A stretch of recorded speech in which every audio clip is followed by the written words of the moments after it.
I wasn't even supposed to go to Alaska. It was supposed to be a cheap getaway, just a quiet week in the mountains. A change of pace. My best friend Jamie had found the listing, a sleek, modern-looking cabin surrounded by snowy pine trees, far enough from the nearest town that the listing boasted complete and utter silence. She'd gotten an email a few weeks before with a promo code offering a free stay.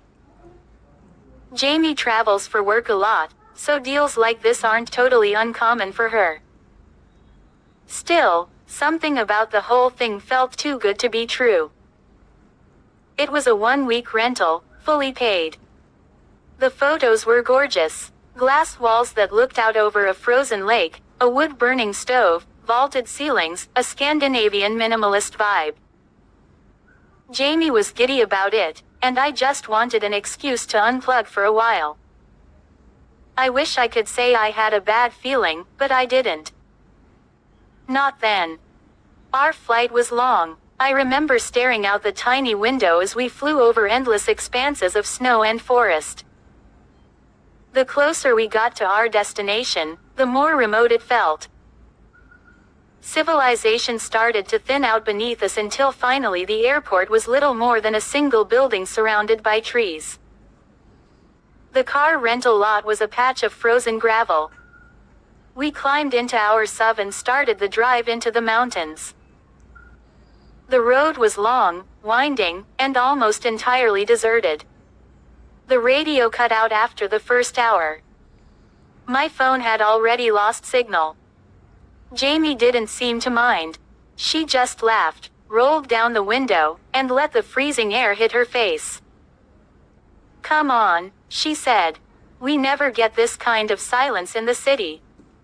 It was true. There was no traffic, no distant sirens, not even bird song, just wind and the faint crunch of tires over ice. We arrived just before sunset. The sky was a deep, heavy blue streaked with orange at the edges. The cabin was tucked between two slopes, with towering evergreens guarding its flanks. Snow blanketed everything. I remember thinking how perfect it all looked. Too perfect, like a model home in some overpriced catalog. The front door was already unlocked. Jamie pushed it open without hesitation. They probably just left it open for us. Friendly mountain folks. Inside, it was warm and bright. The place looked exactly like the pictures, maybe even better. The windows spanned the entire northern wall, giving us a panoramic view of the frozen lake beyond the trees. The furniture was soft and modern, all earth tone tones and soft blankets. A bottle of red wine waited on the table with a welcome note. "Enjoy your stay."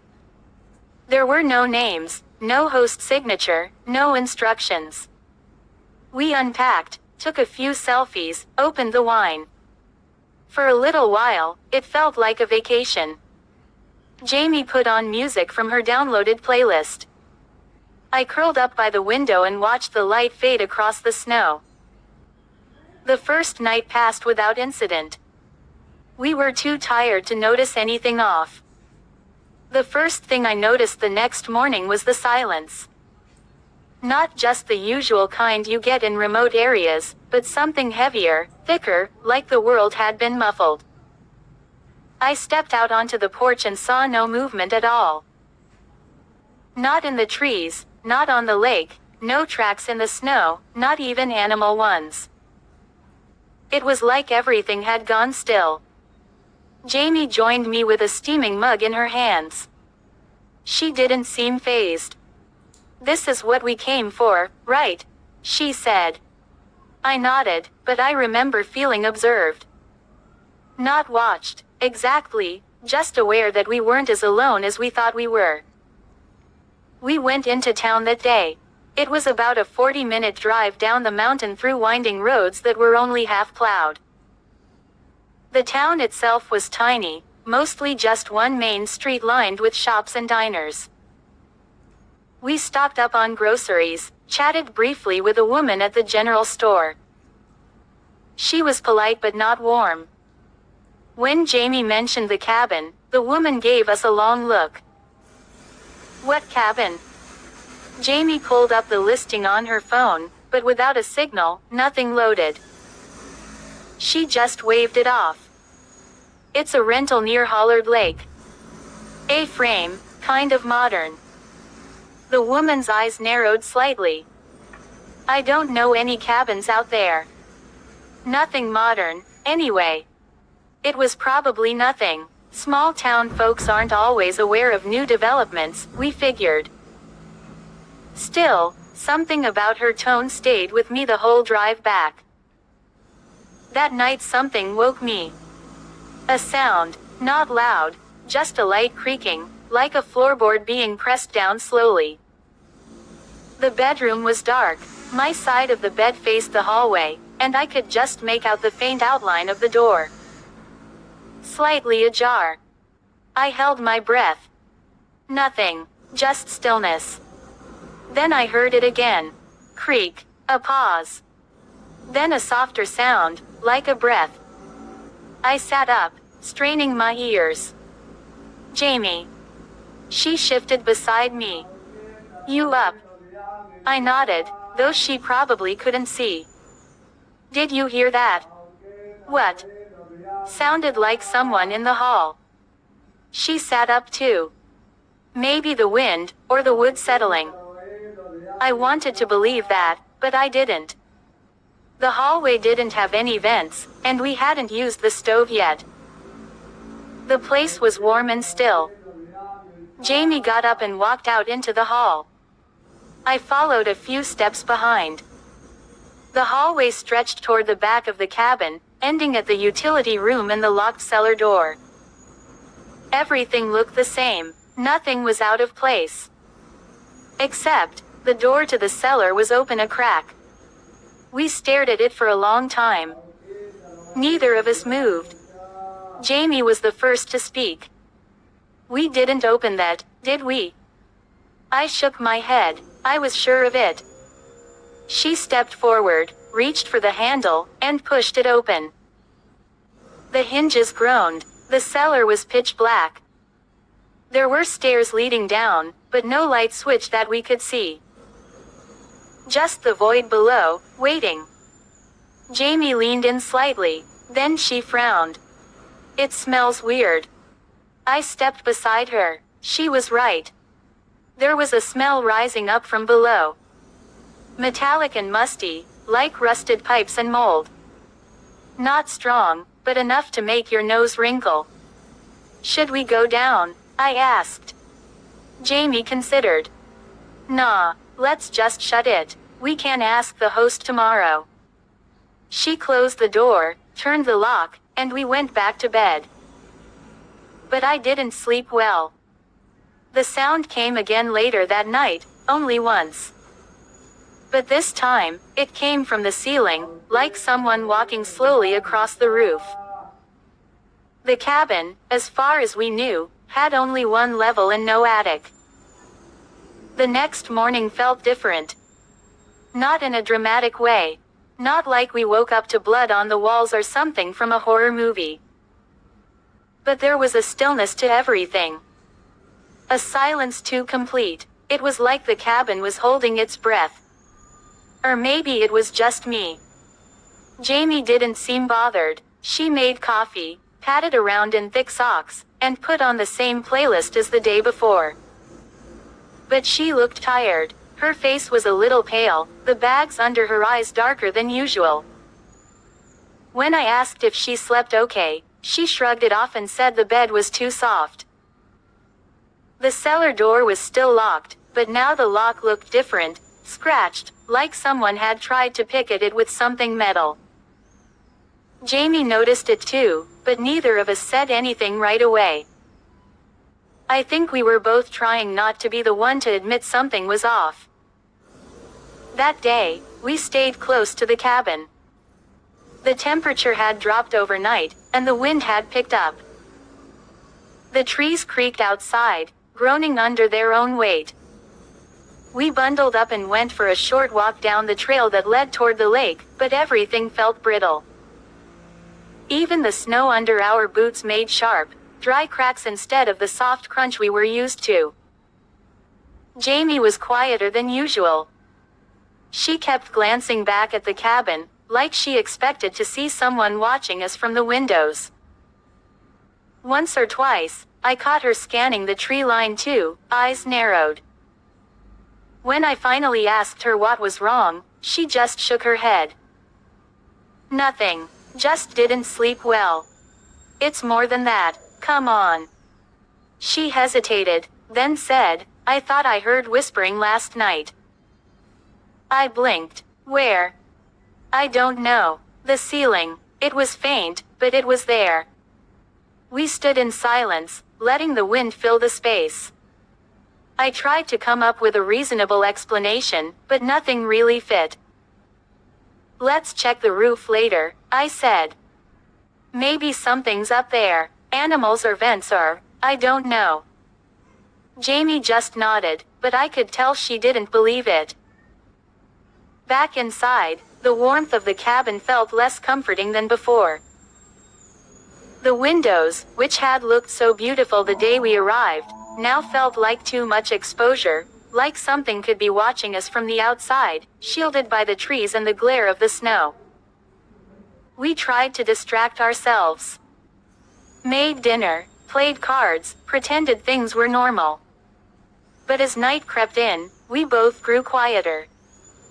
Jamie started fiddling with the furniture in the living room, moving things a few inches this way or that. At one point, she rolled up the rug. That's when we saw it. A seam in the floorboards. Perfectly rectangular, about 3 feet wide. A trapdoor. It was flush with the rest of the floor and painted the same muted gray as the boards around it. If Jamie hadn't moved the rug, we never would have seen it. There was no handle, just a thin groove where your fingers could fit. Jamie stared at it. That wasn't there before. I knelt down beside it, ran my fingers along the edge. We didn't notice it, that's all. But I didn't believe that. We didn't open it that night. We sat on the couch, tried to watch something on Jamie's laptop, but the battery was low and she couldn't charge it. The outlet near the couch was dead. That was new too. I wanted to write it all off as coincidence. Just old cabin quirks. But it was getting harder to keep doing that. That night I woke up to movement. Not sound, not footsteps, just a shift in the air, like something had changed around me. The room was pitch dark. Jamie's bed was on the far side. And for a second, I thought she was still asleep. But then I saw her silhouette, sitting upright, just staring at the wall. Jamie. She didn't answer. Hey, you okay? Still nothing. I sat up. The room was cold, way colder than it had been earlier. Jamie. She finally turned her head. Her eyes were wide. Unfocused. There's someone under the floor. My heart dropped. What? She didn't answer, just laid back down and turned away. I stayed awake for hours, staring at the ceiling, listening. Nothing. The next morning, Jamie barely spoke. She looked pale and restless, like someone coming down from a fever. I made breakfast, forced her to eat something, and tried to lighten the mood. But she barely reacted, just kept glancing at the floor. Eventually, I gave in. I pulled back the rug and knelt beside the trapdoor again.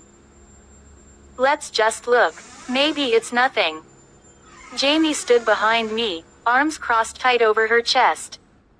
It took some effort to pry it open.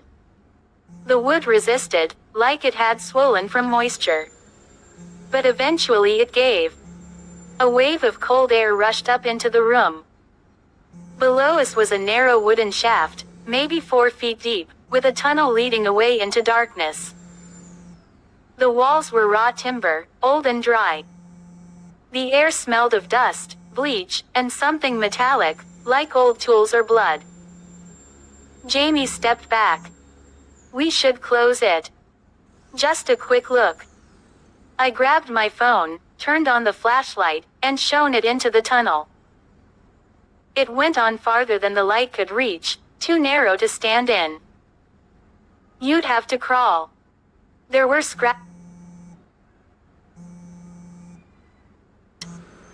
She nodded but didn't move. We packed in silence, threw our things into bags. Didn't even bother folding. I shut the trapdoor and pushed the rug back into place. Jamie locked herself in the bathroom for a few minutes.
I heard her crying, but didn't know what to say. When she came out, she looked hollow, like something had been taken out of her. We loaded the car and got ready to go, but the engine wouldn't start. Battery was dead. I tried everything. Jumped it with the power pack from the emergency kit. Checked the cables. Nothing worked. Jamie was pacing. Her eyes kept flicking back to the cabin. We'll walk, I said. Town's only a few hours down the road. We can do it. But it had started snowing again, heavily. Visibility dropped within minutes. The wind howled through the trees, loud enough to drown out our voices. We went back inside. There was no other choice. That night, Jamie locked the bedroom door and pushed the dresser in front of it. She didn't explain. She didn't have to. I lay in bed, staring at the ceiling, counting the seconds between each creak in the walls. Somewhere deep in the cabin, something scraped against wood, like nails, like someone trying to crawl their way out, or in. The next morning, Jamie was gone. Not just out for a walk or standing in the next room. She was gone in a way that made the air feel heavier. In a way that made the cabin seem too big. Her boots were still by the door. Her coat was hanging where she'd left it. Phone, wallet, keys, everything was still in the bedroom. Her bed, though, was cold.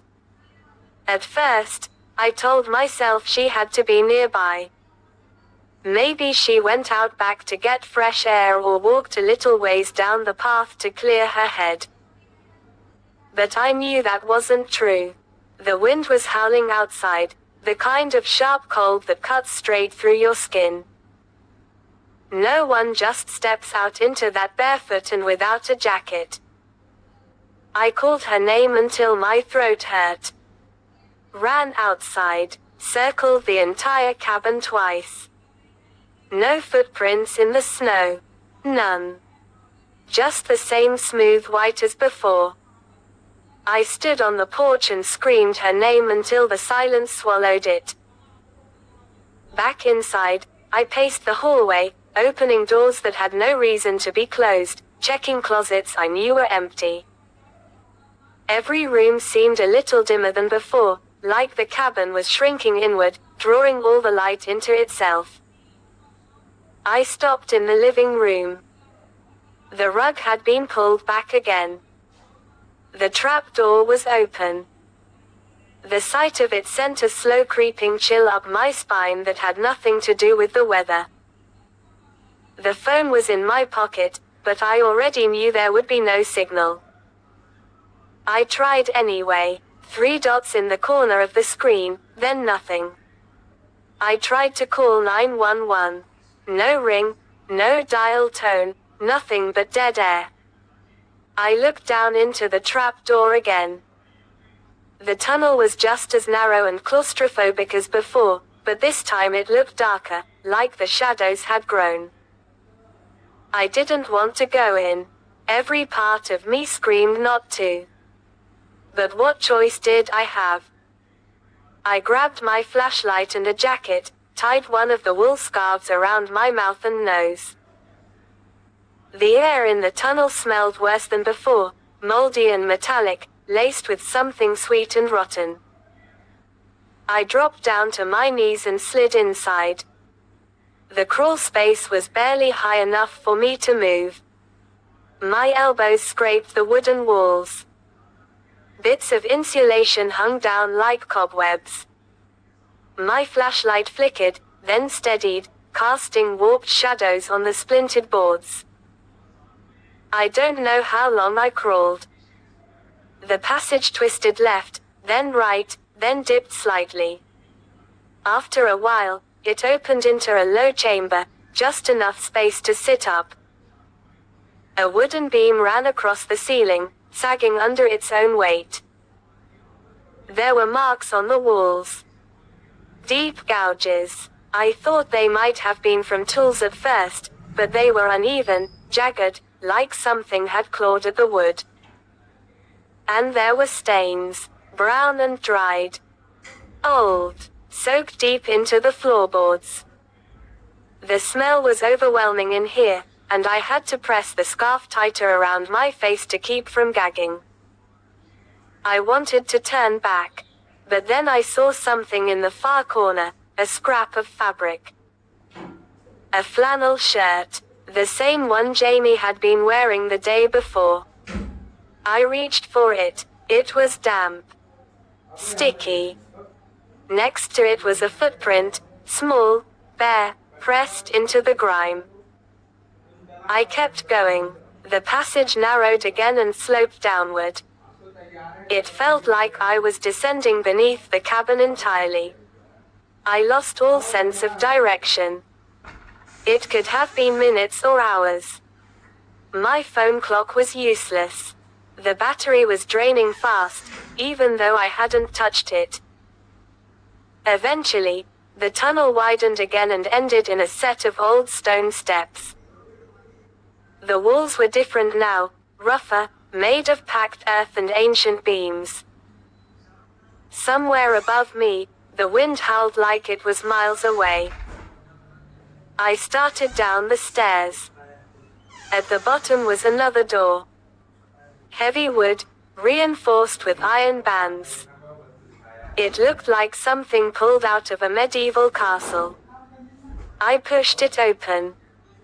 Beyond it was a long hallway, lined with faded wallpaper peeling at the corners. Yellow stains bloomed across the surface like water damage.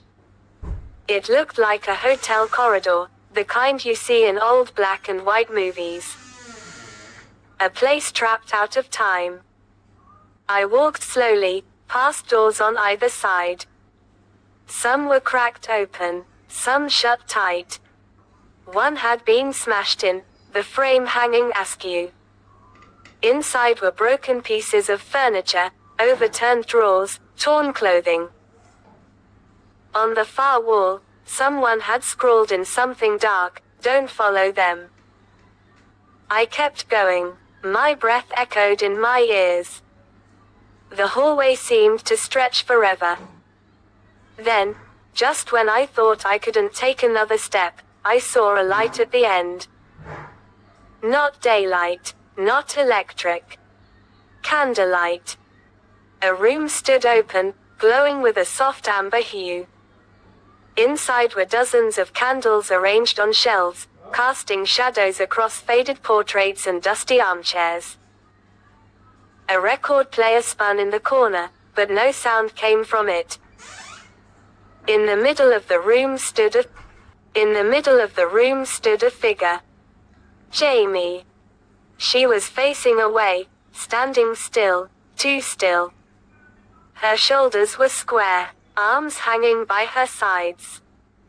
Jamie. She didn't move. I stepped closer. The wooden floor creaked under my weight. My flashlight beam caught her profile. Her skin was pale, too pale. Her eyes were open wide, unblinking. "Hey," I whispered, "it's me. You okay?" She turned, but not smoothly. Her head tilted first, then her body followed, like she had to remember how to move.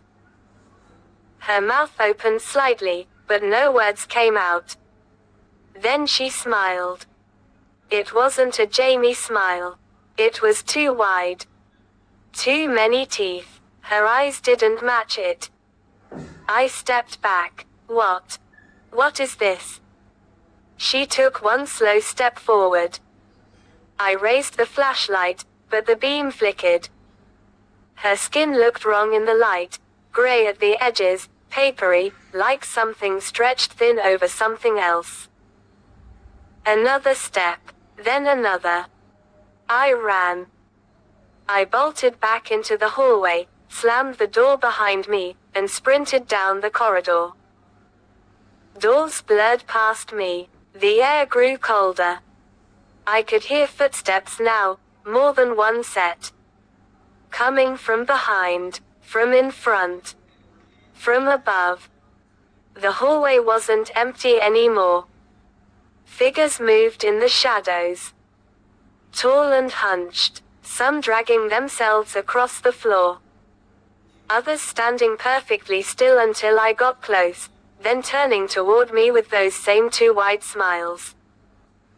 I turned a corner and ran straight into another door, shoved it open, found stairs. I didn't care where they went. I just ran. They spiraled up and up, rusted metal echoing with each step. The light faded. I kept going.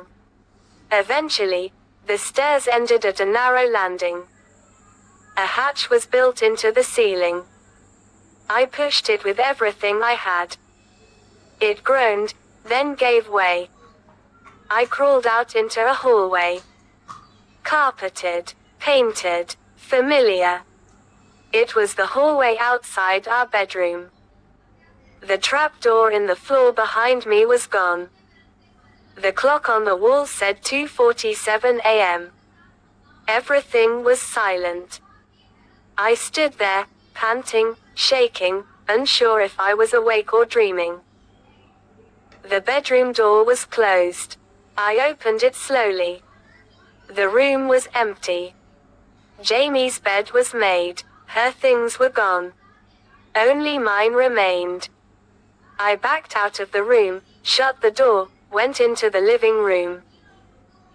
The fire was burning in the stove. The windows looked out onto a perfect snowscape, peaceful, untouched. The rug was flat, the trapdoor sealed. The only sign that any of it had happened was a streak of dirt on my jacket sleeve and the faint scent of something sweet and rotten lingering in the air. I didn't sleep the rest of the night. I sat in the corner of the room, flashlight in hand, waiting to see if anything would move. Nothing did. Not that night, not the next day.